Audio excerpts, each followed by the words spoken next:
Vitamin C ada di mana? Ada dalam herba kita yang bernama herba tujuh angin. Tujuh angin. Ambil herba tujuh angin itu. Jadikan tujuh angin itu sebagai suatu amalan kepada kita hari ini. Baik. Bukankah tujuh angin ini untuk tujuh angin atau tujuh angin? Tujuh angin itu iaitu mengusir angin. Mengusir angin. Angin itu terjadi sebab apa? Sebab fikiran. Sebab fikiran. Orang menjadi gastrik, mah. Sebab apa? Fikiran. Fikiran yang bebannya tak habis, dia jadi mah. Lepas tu dia jadi apa? GERD. Lepas tu dia jadi runsing dan sebagainya. Ini kesemua adalah fikiran.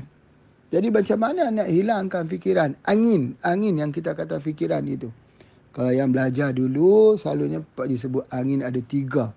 Angin sendi. Yang pertama. Kedua, angin segar. Ya, angin segar itu iaitu ketika kita ambil, ya, kita makan sedikit dah kenyang dah. Kemudian yang ketiga, angin darah. Angin darah itu maksudnya ialah fikiran. Yang membuatkan orang itu hidup pun rasa tak gembira, sendirian tak gembira, ramai pun tak gembira. Dia tak happy. Macam mana nak happy? Dia kena hilangkan stres itu dulu. Macam mana nak hilangkan stres? Jangan makan ubat anti stres. Jangan. Ubat anti stres itu membunuh. Dia bukan ubat. Tapi macam mana? Tujuh angin. Tujuh angin tu ada ubat anti stres. Kenapa tujuh angin jadi ubat anti stres? Selalunya yang kami tahu untuk nak menghilangkan masalah anginan tu, kerana dia mengandungi bahan apa yang disebut sebagai morindin. Bahan daripada mengkudu. Itu di antaranya. Bila kita sebut mengkudu pula, Pak nak sebutkan dekat sini bahawa mengkudu itu bahan yang terbaik ambil daripada akar, bukan daripada buah. Buah mengkudu boleh, kita juga guna buah mengkudu, tapi untuk tujuan-tujuan fungsinya di kepala. Tetapi akar itu stabil sebab nak dapat vitamin C. Sebab apa?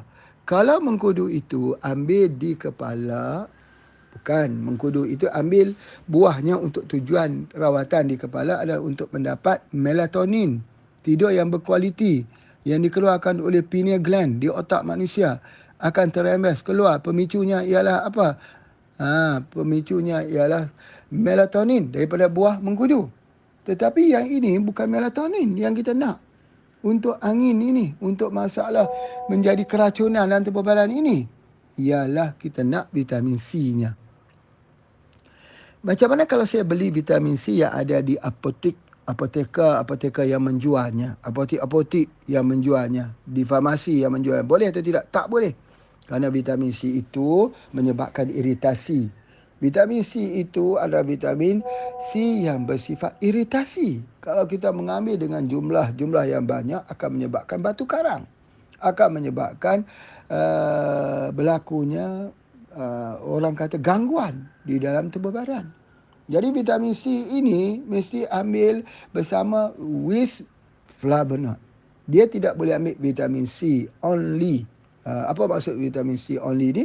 Macam yang dijual di farmasi. Jual di farmasi itu vitamin C sahaja. Allah Ta'ala tak cipta vitamin C duduk tunggal-tunggal begitu. Allah Ta'ala tak ciptakan. Selalunya dia mesti duduk berkembang vitamin C di dalam flavonoid. Di mana manusia itu belajar tentang vitamin? Manusia dia belajar daripada tumbuh-tumbuhan. Mula-mula dia bagi vitamin A. Lepas tu dia jumpa lagi, dia tulis vitamin B. Lepas tu jumpa lagi C. Lepas tu vitamin D. Lepas tu vitamin E. Kemudian akal manusia sudah terbatas. Vitamin F. Adakah vitamin G? Vitamin H, I, J, K. Mana ada vitamin zat ramah tu? Tetapi dalam tumbuh-tumbuhan itu masih banyak lagi vitamin-vitamin yang wujud situ. Itu yang Pak disebutkan bahawa flavonoid itu saja ada 500 jenis flavonoid. Itu yang orang tahu, yang orang tak tahu. Jadi oleh sebab itu vitamin C yang terbaik ialah vitamin C yang bergabung dengan bioflavonoid. Itu asalnya. Bila diekstrakkan buat vitamin C sahaja. Kemudian kita bicara pula tentang vitamin C ni harus ambil dengan jumlah ini dan sebagainya. Kalau dulu dikatakan cukup vitamin C 60 miligram di dalam tubuh badan. Kemudian wujud lagi satu kefahaman yang kedua, iaitu dia panggil mega dos vitamin C, iaitu mesti ambil 1000 ke 2000 miligram. Tetapi yang lebih tinggi lagi ialah vitamin C tidak perlu banyak, hanya sedikit saja untuk memicu bioflavonoid. Di mana bioflavonoid itu berada? Tidak ada dalam pil vitamin C yang tunggal. Bioflavonoid itu ada di dalam tumbuh-tumbuhan, dalam akar mengkudu.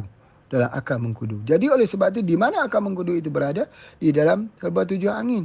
Kalau orang tu tak ambil herba tujuh angin, dia akan jadi fikirannya itu menjadi pembunuh dalam kehidupannya. Sebab apa? Sebab dia ikuti dengan beban-beban fikiran yang ada. Wa na'udzubillah.